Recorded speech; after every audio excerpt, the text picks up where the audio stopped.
ना सूचना केलेली आहे की ही इमारत लगेच खाली करा। पण या ठिकाणी रात्रभरापासून NDRF असेल, ठाणे महापालिका कर्मचारी असतील, या ठिकाणचे सगळे कॉर्पोरेशनचे पोलीस यंत्रणा आहे, रात्रभर या ठिकाणी जागून त्यांनी खूप प्रयत्न केले लोकांना जिवंत काढण्यासाठी। परंतु दुर्दैवाने 9 लोक यामध्ये मृत्युमुखी पावलेले आहेत।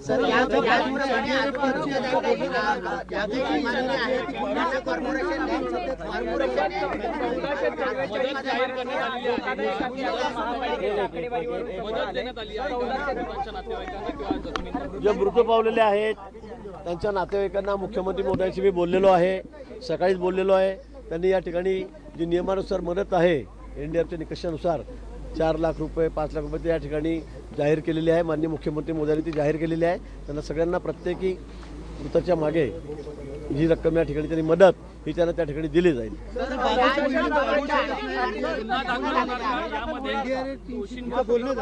NDRFशी बोलणं झालं आहे, प्रशासनाशी बोलणं झालेलं आहे, ठाणा कॉर्पोरेशनचे सगळे पदाधिकारी अधिकारी सगळ्यांशी बोलणं झालेलं आहे।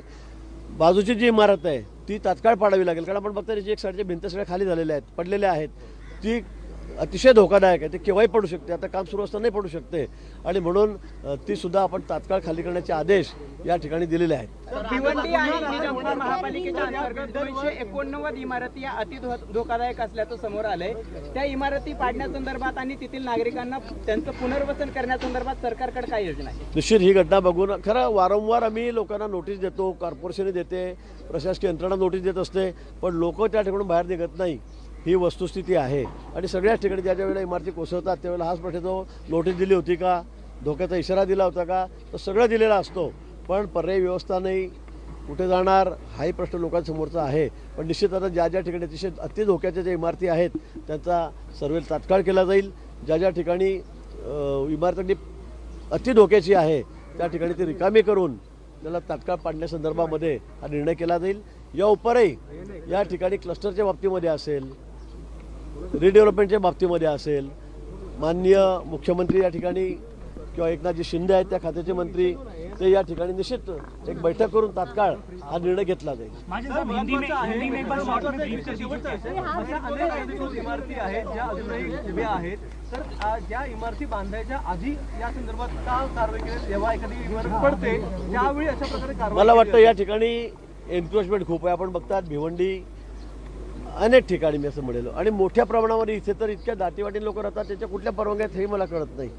अनेक ठिकाणी या ठिकाणी एन्क्रोचमेंट आहे, अतिक्रमणामध्ये इमारती बांधलेल्या आहेत, त्या बांधत असताना कुठे कम्प्लिशन सर्टिफिकेट नसेल, कुठे परवानगी घेतली जात नाही, कुठे कशा पद्धतीने इमारती उभ्या केल्या जातात। परवा मानखुर्दमध्ये सुद्धा आपण बघितलं असेल, 4 मजली 10 बाय 10च्या खोलीवर 1 2 3 4 मजले बांधून घेतलेले होते, तिथेही मोठ्या प्रमाणामध्ये म्हणजे मृत्युमुखी लोक पडलेले आहेत। मला वाटतं अतिक्रमणाचा प्रश्न हा खूप गंभीर आहे आणि भिवंडीमध्ये तर खूप मोठ्या प्रमाणामध्ये आहे। मला वाटतं यावर सुद्धा अतिशय गांभीर्याने विचार नगर विकास विभागामार्फत या ठिकाणी झाला पाहिजे। सर क्या कहेंगे?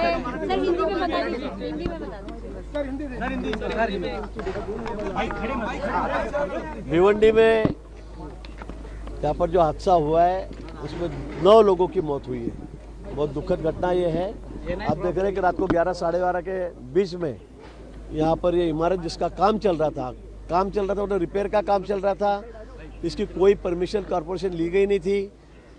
दिन में किसी को मालूम नहीं पड़ना चाहिए, इसलिए रात को ये काम चल रहा था, और काम चलते समय ये जो ढांचा है पूरा, ये इमारत है, ये पूरी नीचे आ गई। पहले से ही नोटिस देकर इसमें के जो परिवार थे, 30 परिवार थे, उनको खाली कर दिया गया था। उसके बावजूद भी जो लेबर है या 1-2 परिवार है ये यहीं पर रुके थे। इमारत गिरने से 9 लोगों की मौत इसमें हुई है, 4 लोग जख्मी इसमें हैं, उनको अस्पताल में भर्ती किया गया है। और भी ये मलबा निकालने का काम NDRF की तरफ से जारी है। थाना की डिजास्टर की टीम है, पुलिस यंत्रणा है, हमारी सभी लोग यहाँ ध्यान दे रहे हैं। मुझे लगता है और भी 3-4 लोग नीचे होने की आशंका यहाँ के आसपास के जो लोग हैं इन्होंने जताई है। मुझे लगता है कि 9 लोगों की मौत यहाँ पर हुई है। सर ये C1 टाइप बिल्डिंग थी, कोई परमिशन नहीं थी, फिर भी रिपेयरिंग का काम यहाँ पर चल रहा था। बिल्कुल गलत था, उनको नोटिस भी दी गई थी, इस इमारत को नोटिस भी दी गई थी। उसके बावजूद भी यहाँ पर रिपेयर का काम रात को चल रहा था कि किसके ध्यान में ना आए, इसलिए रात को ये काम चल रहा था। ये बहुत गलत बात है, इसकी जांच होगी, इंक्वायरी होगी, और इसमें जो भी दोषी होंगे उन पर कड़ी कार्रवाई की जाएगी। सर क्या ओनर पर और कॉन्ट्रैक्टर पर एफआईआर किया जाएगा? मैंने वही कहा, जो भी लोग इसमें दोषी होंगे वो तो सब जांच की जाएगी, पूरी इंक्वायरी होगी और इसके बाद में इसमें जो भी लोग दोषी होंगे उनके ऊपर सख्त से सख्त कार्रवाई की जाएगी। सर भिवंडी में जो है हर साल इस तरह की घटना सामने आती है, सर क्या पहले से कोई प्रिकॉशन प्रशासन के द्वारा प्रिकॉशन प्रशासन तो बहुत लेता है। कई सारी इमारतें उनको हमने मतलब नोटिस भी दी है कि वो इमारत खाली कर दो, ये कब भी गिर सकती है, इमारत बहुत ख़राब है। और यहाँ सबसे बड़ा मसला ये है कि यहाँ एनक्रोचमेंट बहुत है, बहुत भारी संख्या में यहाँ सब एनक्रोचमेंट है। नोटिस देने जाओ तो कोई खाली नहीं करता है, उनको कोई पर्यायी जगह नहीं होती है, ऑप्शन उनके सामने नहीं होता है, ये भी बात है। लेकिन इमारत गिरने के बाद फिर प्रशासन को दोषी ठहराया जाता है। लेकिन मुझे लगता है सभी नागरिकों की भी जिम्मेदारी है कि नोटिस आने के बाद में हम लोगों को दिख रहा है कि इमारत कभी गिर सकती है, धोखे में है, लेकिन कोई खाली नहीं करता, ये भी बात उतनी सही है। मुझे लगता है इसमें सख्तानी अपनानी पड़ेगी।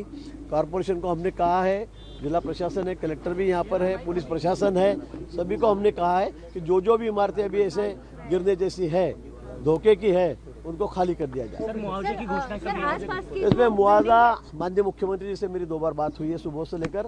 उन्होंने जो भी इसमें मृतक है, उनके जो परिजन है, उनके जो रिश्तेदार है, उनको 5-5 लाख रुपए देने का ऐलान किया। सर आसपास की बिल्डिंग की स्थिति है वो भी बहुत